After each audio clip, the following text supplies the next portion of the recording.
Il était une fois, dans le village mystique de Kishani, situé quelque part en Afrique, où le roi Jabari régnait avec une sagesse inégalée et une grâce incontestée. Son peuple l'adorait pour sa bienveillance et sa compassion envers tous. Parmi les habitants de ce royaume, se trouvait le prince Kofi, le fils bien-aimé du roi et l'héritier du trône.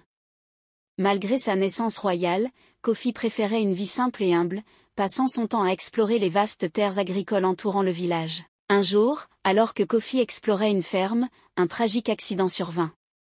Dans un instant, il tomba d'une grande hauteur, plongeant dans un coma profond. La nouvelle de l'accident se répandit comme une traînée de poudre, plongeant le village dans le désespoir.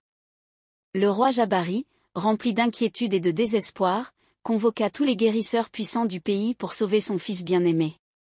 Mais malgré tous leurs efforts, Kofi resta dans un profond coma, insensible à tout traitement. Cependant, un jour, un grand voyant arriva au palais avec une lueur d'espoir. Les dieux lui avaient révélé qu'une jeune dame du village était enceinte de l'enfant du prince Kofi. Cette nouvelle raviva l'espoir du roi, mais il devait trouver la véritable mère pour sécuriser l'avenir de son royaume.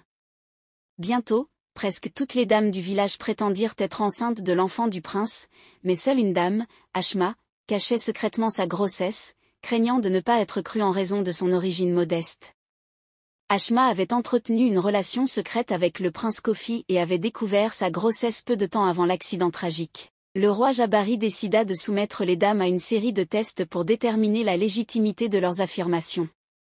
Les marchés du village devinrent des arènes de rivalité alors que les dames se disputaient le titre de future reine. Malheureusement, Sissi, une des prétendantes, jalouse de Ashma, sabota secrètement les chances de cette dernière en détruisant les plantes dans le jardin du palais. Mais malgré ces machinations, la vérité éclata lors de la révélation des résultats du test final, révélant la grossesse authentique de Ashma. Ashma et Sissi entreprirent ensuite un voyage pour chercher l'eau-de-vie de la rivière magique, devenant de farouches rivales dans la quête pour l'héritage royal.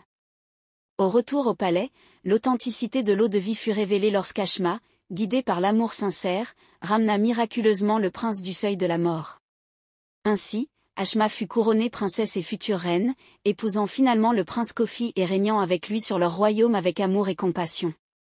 En revanche, Sissi, incapable de supporter sa défaite, accepta sa punition en devenant esclave, tandis que Ashma et Kofi vécurent heureux pour toujours, illustrant que la véritable loyauté et l'amour sincère triomphent toujours.